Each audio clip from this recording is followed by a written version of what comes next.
Hello, it's Jerry, Rice Road Greenhouses. We're going to talk a little bit about fall bulbs. I don't know if you ever knew this, but a lot of people don't understand that if you want tulips and daffodils, you really need to plant them in the fall. You see these things in spring, and you go, wow, they're gorgeous, I want to get some.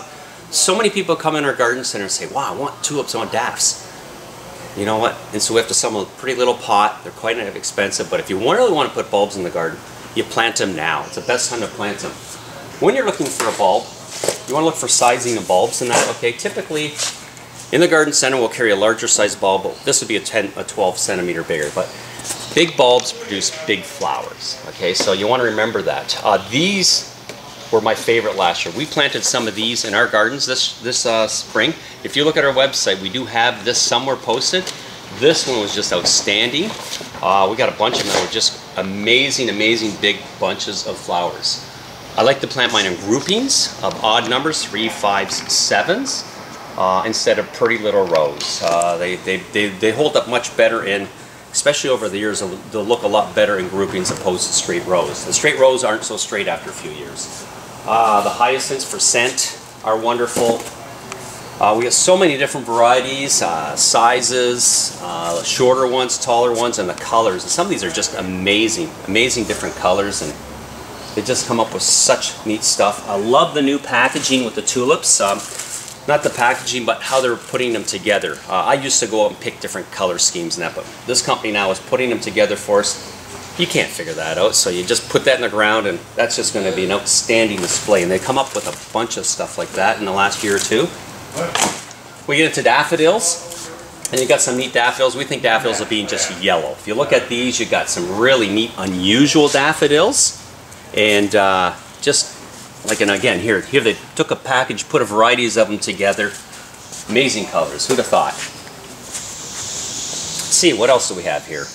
Okay, crocuses. I love crocuses. They're the first things that come up in spring. They're just amazing. Much smaller bulb. He's rolling on the ground. Much smaller bulbs. Easy to plant. Okay, great colors, but very first thing in spring. And we got a pretty neat thing here. These are called fall crocus. I don't know if not a lot of you might know this, but you plant this guy right now, and it'll bloom within a few weeks. It'll be blooming in the fall. There was a house in Niagara Street, St. Catharines, that had these in his garden, and every fall you drove by, and right in the middle of his lawn, he had crocuses blooming. You go, how's that possible? That's how it's possible.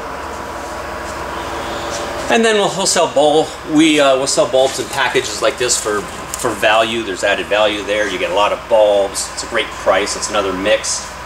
And bulk bulbs. We have, it's early in the season, so this has come in. We're picking up our bulk bulbs today.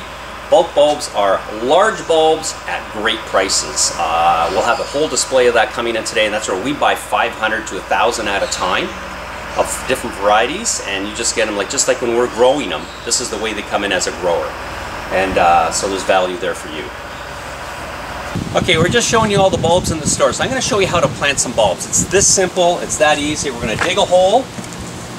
General rule of thumb, when I showed you the crocus, the smaller bulbs you want 2 to 3 inches on top, bigger bulbs 4 to 6 inches on top. We'll classify a tulip as a bigger bulb. Okay, so if you want to make a hole, again, I like to use groupings. Quick hole.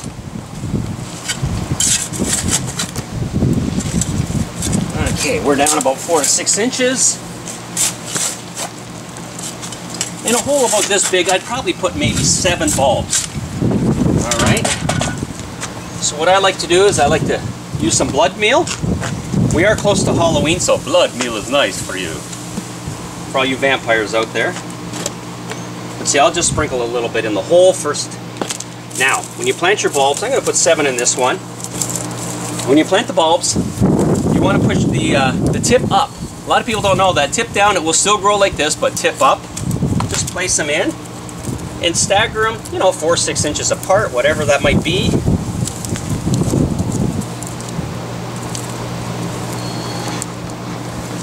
Okay, just something like that. Okay, then I'll put a little bit in.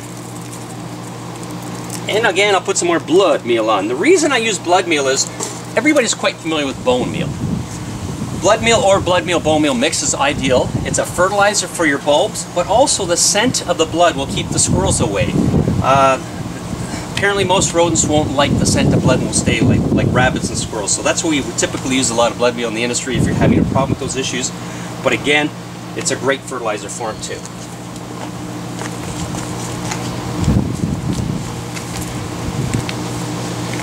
It's that simple. And what I like to do is I'll put a grouping and I'll leave it several feet and put another grouping. That way you get a better display. Now once we got it in, and the only thing you have to do is give them a good shot of water and forget about them. Bulbs continue to grow all year long, even in the winter. What happens is the bud stage will continue to develop. What's great about fall is these roots will establish. It's warm enough to get the roots established.